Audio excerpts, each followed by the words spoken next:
When every news cycle shows us images of war and strife, of chaos and assaults on one another and on the climate and on the planet that sustains us, where do we look to find pathways to peace?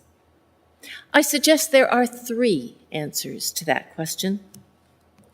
Before we can help bring peace to the world, we need to find peace within ourselves.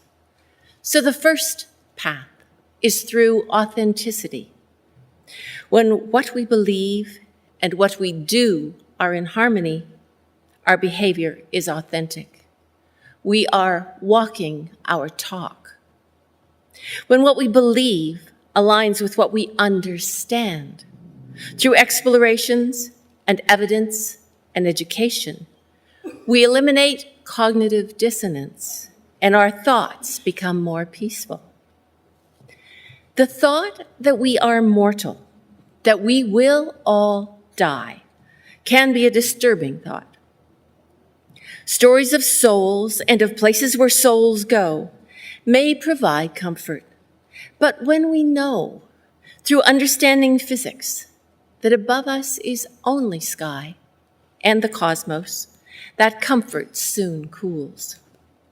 Stories of an afterlife are all around us, and they form important parts of our personal and cultural histories. However, in order to really embrace these stories, we must reject what our rational minds know to be true. This sets up conflict in our minds and results in a loss of inner peace.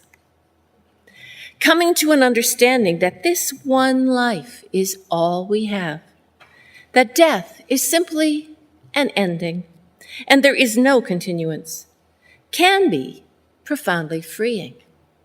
It is a freedom born from the surety that the only form of immortality available to us lies in the memories we leave behind and the good works we do in this lifetime.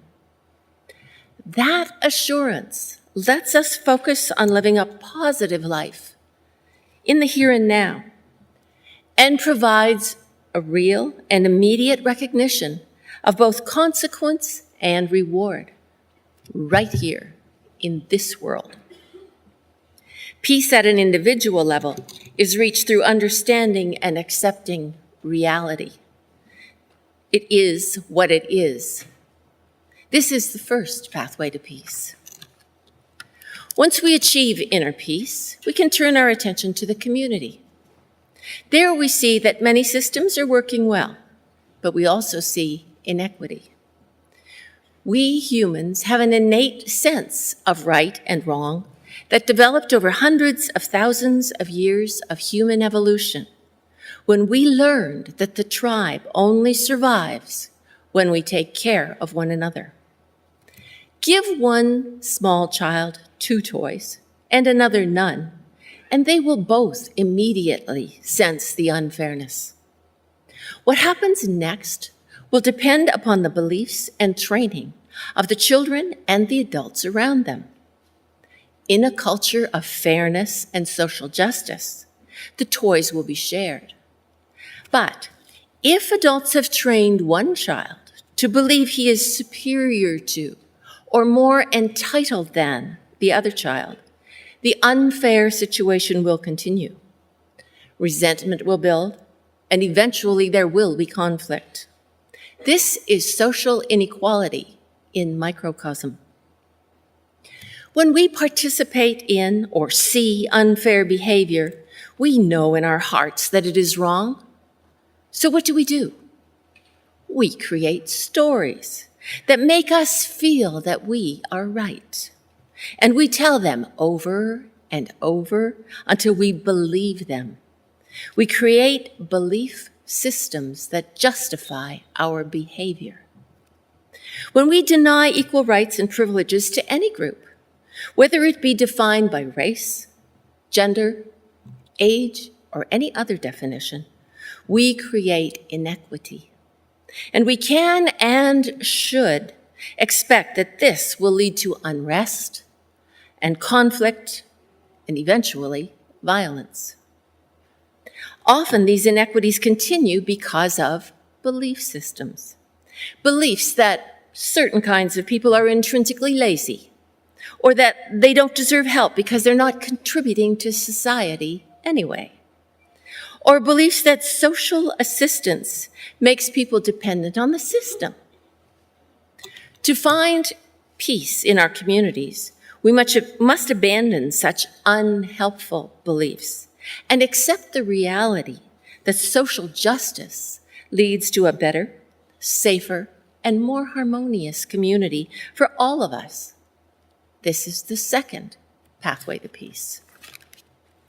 When we look beyond our communities and consider the world at large, we see much that is peaceful and beautiful. But we also see international conflicts, devastation, and senseless slaughter in so many areas that it is challenging to remain hopeful. Human life is considered dispensable, and the death of innocent civilians is written off as collateral damage. What is all the fighting about? Basically, it is just larger examples of the two children fighting over who gets to have all the toys. The surrounding adults, who should be stopping the fighting, have instead taken sides and joined in, encouraging the fight, providing reasons, based on their belief systems, for why the fight is justified, and handing bigger and bigger weapons to those who are fighting. When I say belief systems, I do not necessarily mean religions, although religions have often been a significant part of the problem. Belief systems can also mean beliefs about ethnic groupings, or resource rights, or manifest destiny.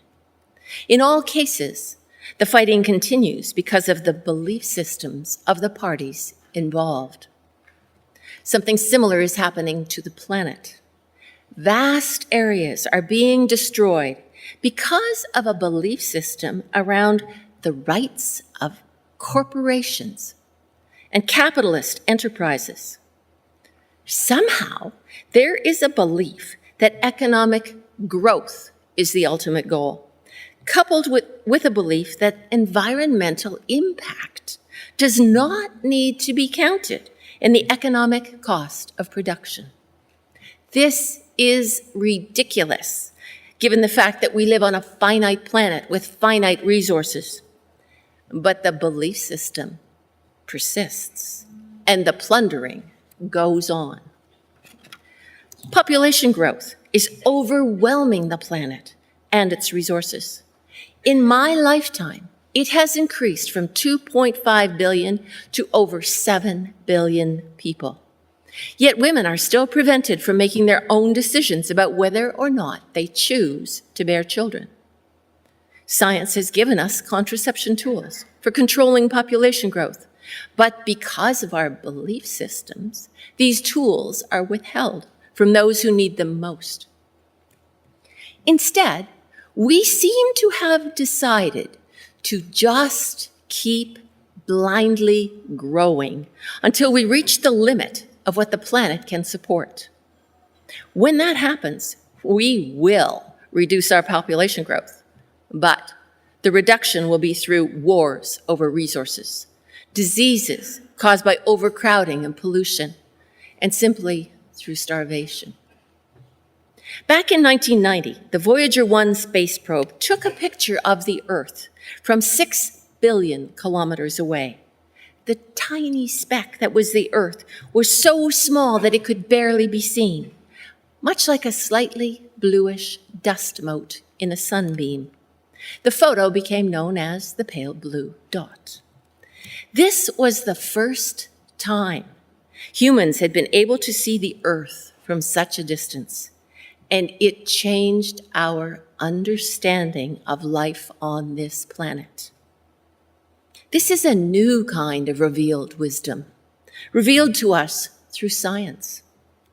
Astrophysicist and cosmologist Carl Sagan expressed this profound revelation this way.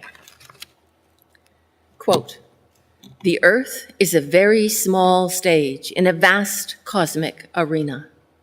Think of the rivers of blood spilled by all those generals and emperors, so that in glory and triumph they could become the momentary masters of a fraction of a dot.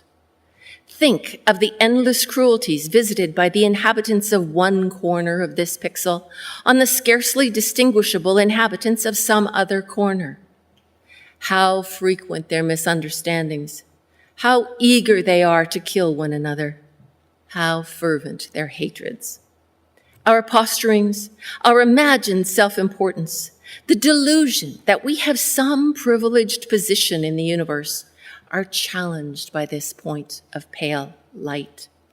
Our planet is a lonely speck in the great enveloping cosmic dark. In our obscurity, in all this vastness, there is no hint that help will come from elsewhere to save us from ourselves. There is perhaps no better demonstration of the folly of human conceits than this distant image of our tiny world. To me, it underscores our responsibility to deal more kindly with one another and to preserve and cherish the pale blue dot, the only home we've ever known." End quote. When we look at our planet from space, we can see how tiny and vulnerable it is. There is nowhere else for us to go. This is the only home we will ever know. And we all belong to one tribe, the tribe of Earthlings. It is time for us to take a good, hard look at all of our belief systems, abandon those that are no longer helpful, and accept the reality of the big picture. We must embrace tolerance, equality, and understanding. We must reject the limitations that arise from ideas of privilege, greed, and blinkered thinking. We must provide equal access to education and self-determination. We must assert the rights of the poor and disadvantaged, as well as the rich, of women and children, as well as men. While we must be attentive to the needs of individuals and nations, we must never lose sight of the needs of our living planet. We must balance human enterprise with environmental responsibility and conservation, and learn to see sustainability, not growth, as the ultimate goal. Failing to do these things will keep us on our current path of ongoing strife, a path that will lead eventually to our destruction. We have only one planet, one life, one humanity. The pathway to peace is a clear understanding and acceptance of that reality, an understanding that will make it possible for all of us to walk the paths of peace together.